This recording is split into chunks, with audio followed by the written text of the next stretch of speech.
Yo, welcome to my channel, MMA League, where we get the sportsbooks beat, and today we are talking about my picks and predictions for the Cannonier versus Borralho fight.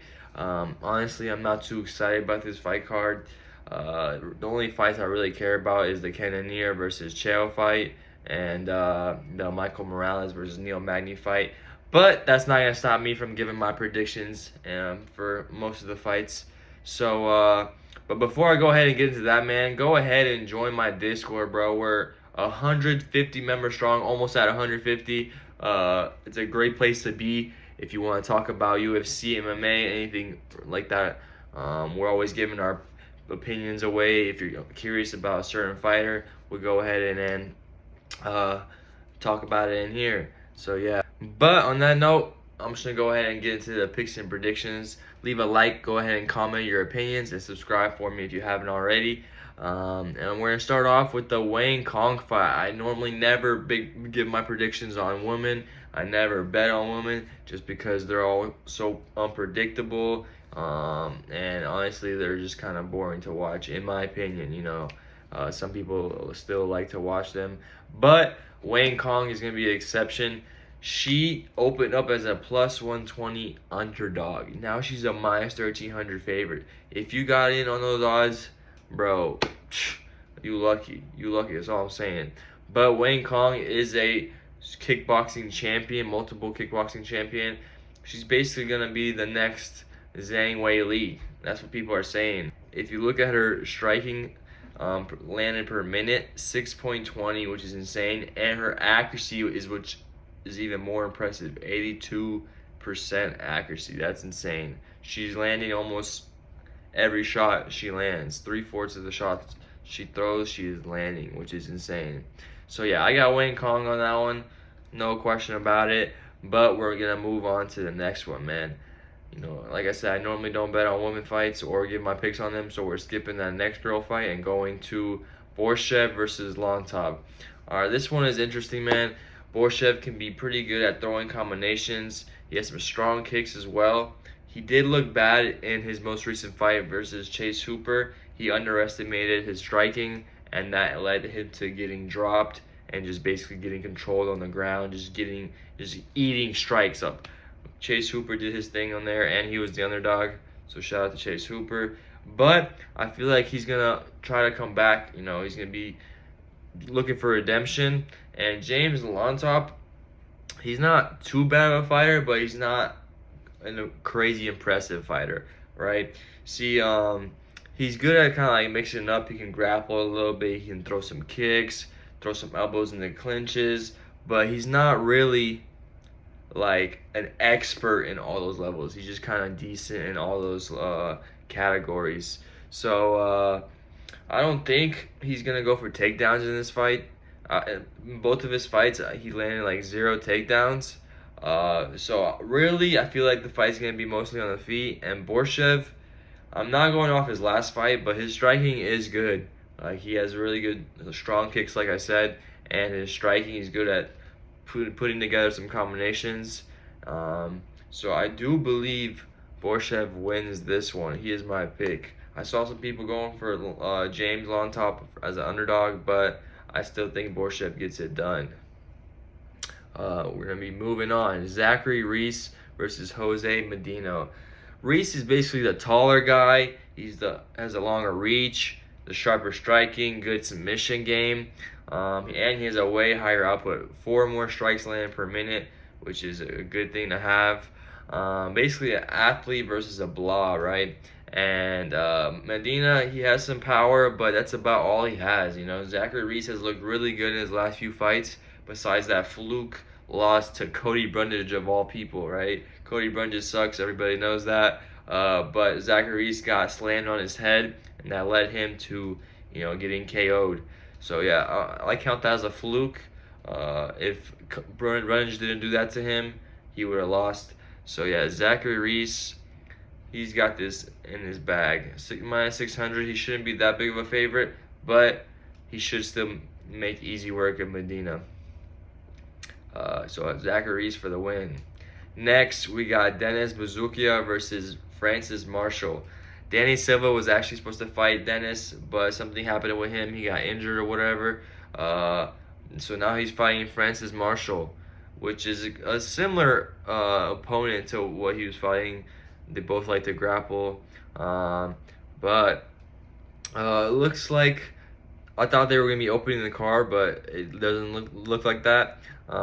Dennis trains out of the same gym as Aljo Marab, so his takedown defense technically should be pretty good, but Woodson was able to take him down multiple times, 4 out of 5 times to be specific. And I'm going to have to go with Francis. His striking is clean. He tries to time it well, and also his wrestling. That's what the main thing he has going for him. He's pretty good at grappling, especially, once he has you on the fence, he can really take you down, and I feel like that's going to be the advantage for him. Oh, and he is the favorite. The odds weren't out when I made my pick, but yeah, Francis Marshall is going to be my pick. I wish he was the underdog, but unfortunately, we won't be able to get those odds. But yeah, Francis Marshall, I do like him. I feel like that grappling will give him a little advantage.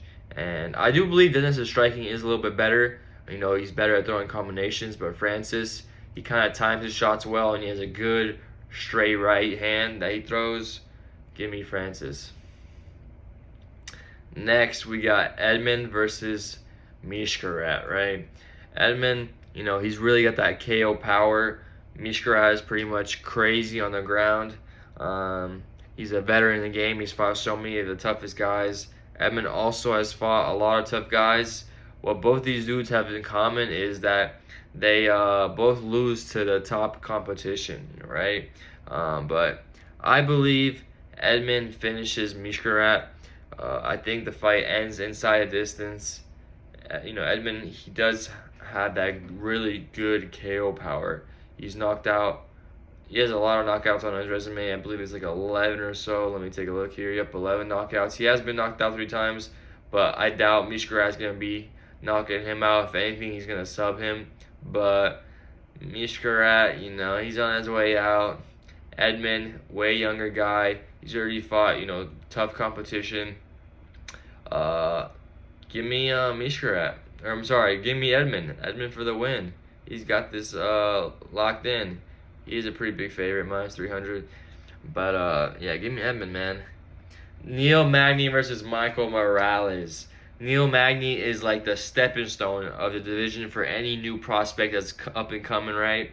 Michael Morales, he is a great fighter. He has that KO power. He's super good with his timing. He keeps his distance. Both these guys have a crazy long reach. But Michael Morales, he's still undefeated, and I think he gets through Neil Magny pretty easily. Neil Magny, he not too long ago fraud checked Mike Mallet, but Michael Morales is way better than Mike Mallet in my opinion. And I got Michael Morales at a -550, thankfully. That's why you gotta get on those odds real quick, because they do tend to jump up quite a bit. Especially on this card, for some reason, some of these favorites do not need to be as big as they are. But yeah, man, Michael Morales is a better striker. He also has some good takedowns. He's very well rounded, and he is going to be in top 15 for sure, in my opinion. Moving on, we got Kaan Ofli versus Marion Santos. I didn't do too much research on these two, but I do have Marion Santos winning it. I just feel like he's fought the better competition, right? If you look at he's only 24 years old too, but if you look at it, bro, he's fighting LFA. He's fighting people with actual records, man. If you look at Kaan Ofli, bro, this man is fighting straight bums. Look, like 0-2, 0-3, stuff like that. Not real opponents. So I'm going Marion Santos on that one. That's really all I'm judging this fight on. He's fighting the better opponents. That really means that he's gonna win, bro. So that's honestly a lock. They're probably gonna be a big favorite once the odds come in. But yeah. I'm going with, for this next fight, we got Robert Frey versus Ryan Loder, right? I believe Frey was the favorite before, bro. What? The odds switched up like that? Bro, I thought I was going to give y'all underdog pick. Because I got Ryan Loder winning, bro. Real stuff. Just because,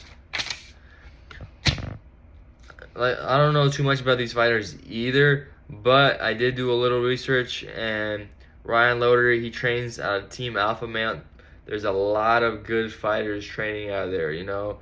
I just can't think of any on the top of my head. But, yeah, he's training with the better fighters, more experienced guys. And I locked Loder in as an underdog. But, unfortunately, he's a favorite now, so you guys can't take advantage of that. But, yeah, man, he is the older guy as well. And he doesn't have the more experience in fights. But he trains with the better people, and I feel like that'll give him a little advantage, right? So, yeah, I don't have too much to say about that one, but I got Ryan Loder for the win. And for my final pick of the card, bro, we got Jared Cannonier versus Caio Borralho. So, Cannonier, bro, I like Cannonier. He's a dog. He's fought literally the best people in the division. He has some notable wins, or like Sean Strickland. I'm gonna have to look at his resume. He's being Marvin Vittori, Derek Brunson. But in his last fight versus Mavov, he looked okay, but he just kept clinching. He got really slow. He looked slower in the later rounds. It just really wasn't impressive. It didn't look like the Cannonier that I once knew. And there's a new dog in town, right? We got Caio Borralho, dude. This man, he has the grappling. He has good striking. He trains out of the Fighting Nerds, bro. The best team right now in the UFC, bro. They're killing it. All their fighters are doing really good. And Caio, he's well needed for some tough competition. And Cannonier is a great stepping stone to get in that ranked division. I believe Cannonier is still ranked. But yeah, he KO'd Paul Craig. He looked really good in that fight. And Borralho has that judo, man. If y'all don't know, he's like a black belt in judo. He's been doing it since he was like 7 years old. So he just honestly doesn't use it too much in his fights. But I feel like in this fight right here, he will take advantage of the grappling. It's a 5-round fight. So yeah, there's definitely time for him to use that in this fight. I think Caio Borralho is a great pick, but let me go ahead and go through my locks. I'm gonna go with Caio. I think he's a lock, in my opinion.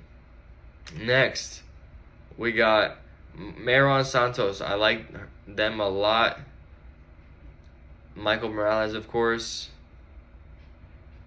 Francis Marshall. I think he gets that done, bro. No cap. I really do think he gets that done. Zachary, lock, and Wang, Cong. Those are 5 picks I do really like, or maybe it was 6. But yeah, locks: Cong, Zachary, Reese, Morales, and Caio. If you want to add 2 other fighters to your parlay, Marion Santos and Francis Marshall. I like those 2 as well. But that is going to wrap up the video, man. If you guys did enjoy, please leave a like. Go ahead and comment your opinions and subscribe for me. Also, if you haven't already, go ahead and join that Discord, man. Great place to be. And on that note, I'll see you on the next one. Peace.